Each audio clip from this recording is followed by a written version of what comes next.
মৌরলা মাছটা যদি এইভাবে বানানো যেত, কথা দিচ্ছি গরম ভাতের সঙ্গে অন্য কোনো তরকারির প্রয়োজনই পড়বে না। তার জন্য আমি মৌরলা মাছটা ভালো করে ধুয়ে নিয়ে নুন হলুদ মাখিয়ে আধ ঘন্টার জন্য রেখে দিই। এরপরে কড়াইতে পরিমাণ মতো তেল দিয়ে আমি অল্প অল্প করে মাছগুলোকে ভালো করে ভেজে তুলে নেব। একবারে তো মাছগুলো ভাজা যাবে না, তাই অল্প অল্প করে মাছগুলো আমি ভেজে তুলে নিচ্ছি।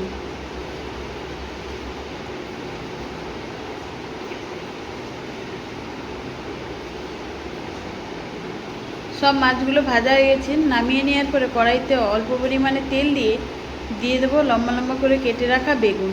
নুন হলুদ দিয়ে বেগুনগুলোকে ভালো করে ভেজে নেব।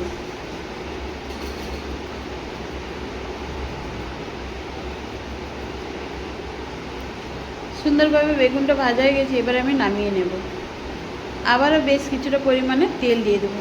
সরষের তেলও রান্নাটা করতে পারেন, আমার কাছে সরষের তেল নেই বলেই সাদা তেলে বানাচ্ছি। তেলটা গরম হয়ে গেলে দিয়ে দেবো কালো জিরে, শুকনো লঙ্কা ফোড়ন। এরপরে দিয়ে দেবো সরু সরু করে কেটে রাখা আলু। একটু ভালো করে নাড়াচাড়া করে নেওয়ার পরে দিয়ে দেবো কেটে রাখা পেঁয়াজ, টমেটো, আর দেবো পরিমাণ মতো লবণ, হলুদ গুঁড়ো, লঙ্কা গুঁড়ো। বেশ কিছুটা সময় ধরে আমি আলুটাকে ভেজে নেব। ভেজে নেওয়ার পরে দিয়ে দেবো সর্ষে পোস্ত বাটা। অল্প পরিমাণে জল দিয়ে আলুটা সেদ্ধ হতে দেবো।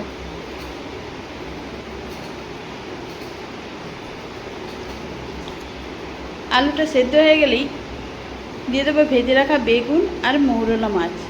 আবারও আমি বেশ কিছুটা সময় ফুটিয়ে নেব, তবে খুব বেশি ড্রাই করব না, একটু পাতলা পাতলা থাকলে খেতে ভালো লাগবে। যারা মিষ্টি পছন্দ করেন স্বাদ মতো একটু চিনিও দিতে পারেন, আমি এখানে মিষ্টিটা দিচ্ছি না। নাড়াচাড়া করে নামিয়ে নিয়ে গরম গরম পরিবেশন করব। কথা দিচ্ছি আর অন্য কোনো তরকারির প্রয়োজন হবে না।